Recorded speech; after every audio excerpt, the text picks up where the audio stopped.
Many have searched for the truth on the mysteries of our world. But in reality, there are no mysteries, only a lack of information. These are the unveiled mysteries of light.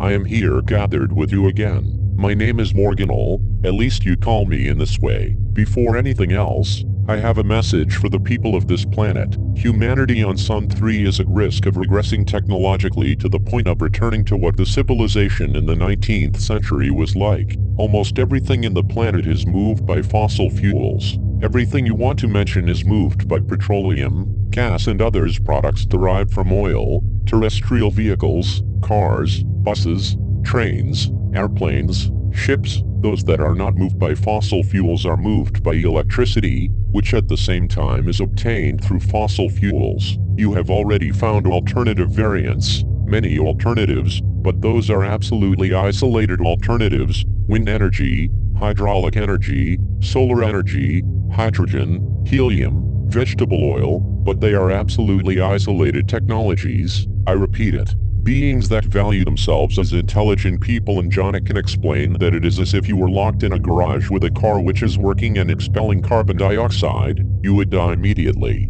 Imagine the planet as if it were a huge garage, a big garage, and you will realize what I try to convey. Surely an erupting volcano contaminates very much, the melting of the polar caps, etc. Not everything is your responsibility. The fossil fuels are limited. There are countries that directly don't have it, and they have to buy it from other countries. There is no supply. In the measure that industry expands, more fuel is necessary. In many developing countries there is no electricity, there is no natural gas, there is no drinkable water, but the great majority don't wake up to discover the truth. For instance, if there is an accident near you, you think, oh, that happened to the neighbor, or if there is a war somewhere you think, oh, but that happened in another continent. If there is a lack of fuel, you say, oh, but that happened in another country. You don't wake up to see the reality that the oil fields are limited, and in a few years there will be less and less and less, and most of the incarnated beings, even those who are highly educated, ignore absolutely the amount of fuel that a single airplane consumes. A single airplane, in traveling around 10,000 and 14,000 kilometers, a single airplane. Multiply that for the thousands of flights that are made daily, flights that are made weekly, monthly and yearly. Multiply it for the thousands of people that cook in their houses, the thousands and thousands of cars, buses, ships, boats that consume fuel. This is not a prophecy. I believe that most of the prophecies have been made by feverish minds. This is reality. You are a civilization that has all the possibilities to move forward, to win, to grow up, and to be able to end up making extra solar trips, and nonetheless you don't have alternatives. Many of you sometimes in a common and friendly language say, it's good to have a plan B. If the plan A fails, I do not see, I do not perceive, I don't grasp a plan B. And there are many of you, and this is the most interesting thing, and it would be funny if it were not tragic. There are many of you that collaborate with beings from other worlds, and I am not speaking of Area 51 or Majestic 12.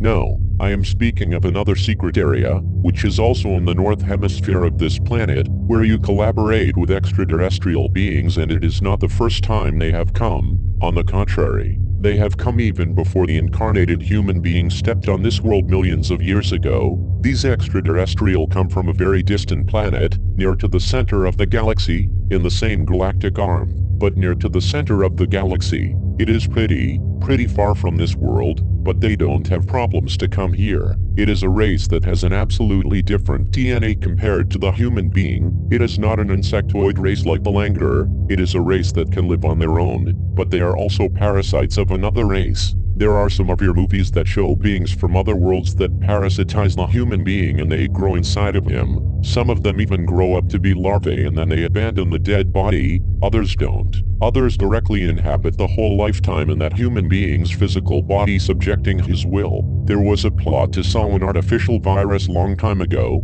like some that have been already sowed in the planet, similar to the Ebola virus, for the benefit of that extraterrestrial race, in order to make more comfortable the human habitats and to live inside of them with the collaboration of terrestrials to whom they promise thousands of things. First of all, to leave them alive. There were great unknown heroes in the decade of 80s of the 20th century, and nobody has found that out, who have combated against these alien races secretly. Being able to exterminate one of them with what you would call a contravirus, mutating a DNA and making that virus be lethal for the same alien race. The negative thing is that they have made such great advances mutating virus, but they keep it secretly in order to be protected, but in turn they don't use it in benefit of mankind, since many other illnesses could be decimated. We know that there is a lot of self-centeredness in the incarnated human being, but not to the point of putting at risk the whole race as it has been made more than once. Don't you find it strange that new viral illnesses appear where there was none in the planet? Where did they come from? Did virus mutate? Don't you find it so unbelievable? Isn't it easier to think that those viruses were brought as experiments to see what would have happened with the race? The incarnated human being has a good immunologic machinery. It is well protected, but it is quite weaker than what many of you believe, to such point that not only new illnesses are appearing, but some old ones are also reappearing. Haven't you started thinking, how can it be that now, after a long time, fevers of the 19th century emerge again? Are you not concerned for the world? Don't you read? Don't you make yourself sensitive? Do you live automatically without your own will and thoughts? I know that one person cannot do anything alone, but those who are interested in this message, talk it over amongst yourselves, spread the voice. It is very important that both topics be known. The topic that the next generation will have a shortage of fuel and the next generation will suffer that lack almost completely. It's not so much. It is not so much. I am not speaking of 1 century, I am speaking of less time, quite less time. And with regard to illnesses, I know that there are excellent researchers, very important spiritual beings that live investigating, people that have even devoted their lives for research. But there are so many others that live in permanent weariness who have not even wondered a single time about where those illnesses come from. And when someone thinks about it and says, "This was prefabricated," they respond to him, "You are reading a lot of fiction that doesn't exist." It is so difficult to persuade skeptical people. It is so difficult sometimes to hold the thought and that this thought be spread for the good of humanity, because after all, the spirit is not the one who will perish. The thousands of millions of beings that inhabit this blue beautiful planet, they can embody in other worlds because the spirit will continue. But isn't it a tremendous pity that a race that has grown in poetry, in music, in literature, in philosophy perishes in this way? It is true that there are other races in other worlds that look for balance, and perhaps they don't allow that an invader race triumphs in one way or another. But in turn, those humans who collaborate with beings from another world don't understand that. They look for their own benefit, their tremendous benefit. A long time ago, another dear master was asked of what had happened with thousands of bees that disappeared. Many bees were used by genetic experiments and others were used to spread prefabricated virus in order to transfer them from one region to another. And that is the secret of the disappearance of bees, and for that reason they didn't use bees again. But the danger has not disappeared, because the day after tomorrow they will use another method. At this time there are 25 extraterrestrial establishments in several parts of this big, but small planet, and not only in the countries of North America. Could you give us with some precision the geographical localization of at least 4 of those establishments? There is one in the Colorado Desert, there is another in Siberia, there is another in the geographical center of Australia, and there is another in the south of the country you call Argentina, in Patagonia. They are key centers because 3 of them, the Colorado Desert, the center of Australia, and the Argentinian Patagonia, are deserted, and the 4th in Siberia is almost inaccessible. It is a place that has an average temperature of 15 to 20 degrees Fahrenheit below zero. For that reason it is so difficult to reach those places, absolutely camouflaged places, because they are underground places. And there is a 5th place that during a time, a long time ago, it had been closed and now it was enabled again, where there is also another base of experiments, at some hundreds of kilometers from the South Pole in Antarctic, but it is not operating yet as much as the other 4 bases. A long time ago in the Antarctic there was a gigantic ship like the motherships of the Langra that transported hundreds or thousands of beings. That ship is no longer there. Anyways, returning to the beginning of this session, it is so distressing, it is more disturbing certainly what the human being does against himself than what beings from other worlds can do. In few years if you don't investigate valid alternatives, logical alternatives, you will be again like in the 19th century and the distances will be long. You will return to that time, if you don't develop a different technology. It is a topic which is quite afflicting. The dear angel of the plane 6.2 always says, one should not preoccupy because that would be taking care of it prematurely. One should take care of it now. Then, use your time and put hands to work at changing the present before the cataclysm comes, the backwardness. Spend less money on weapons, that only leads to destruction. Have only missiles prepared in the event that some strange object from the space comes closer to this world. However, you are a contradiction. You see a dawn and you cry. You are moved by a poignant story. You kneel down in a temple, but you have the same DNA that the one that makes himself explode in thousand pieces, taking the life of people around him. You have the same DNA that the one that pushes a button and destroys a whole city. You have the same DNA that the one that hits and kills an old lady. A man decides to contaminate the atmosphere, which in 30 years his grandsons, already grown-ups, will breathe and get sick with the same polluted air his grandfather contaminated, and it is not that the man doesn't love his grandsons. It is because he doesn't wake up, as you say in the physical plane, since he is living in autopilot and however he is a gentleman to whom they gave power. We do not understand why a spirit can be deformed so much, because we all were created in the plane 5, a plane of light, and although many of us, and I include myself, were preys of ego and we lowered of plane in a moment, but the time comes when we shake ourselves and we say, what are we doing? Let's awake from this nightmare, let's react. But there are people that don't react.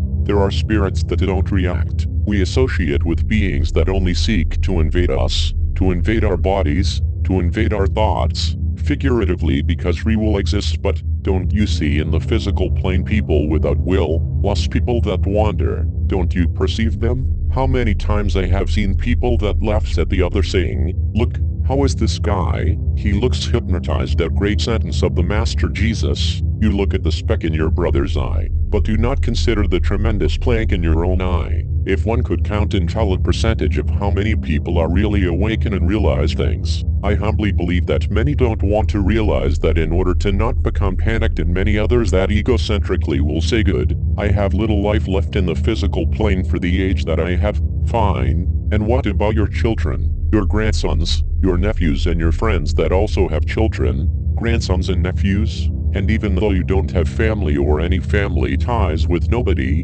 what happens with you that you don't commit with the rest of humanity? All this is very difficult. Very, very difficult. You think that you are technologically advanced. How many things you still lack? How many things you still ignore? You do not have an idea of the anti-gravitational principle. You don't have idea of anything. Researches have been made in different countries about time travel, and some scientists are already seeing the possibility of those trips. They are no longer denying it, they are already seeing the possibility. But you are far, very far from it, because I dive in the mind of those incarnated beings and their theories. Although they are well guided, they are wrong. If the decoder of this vessel had a base of knowledge on the topic, unfortunately he doesn't have it. I could give him some formulas, but I can only transmit the concepts. But if the decoder of this vessel doesn't have a conceptual base on that topic, it will be futile and it will be useless. It is about giving the biggest approach to what one has to say. I can only say this: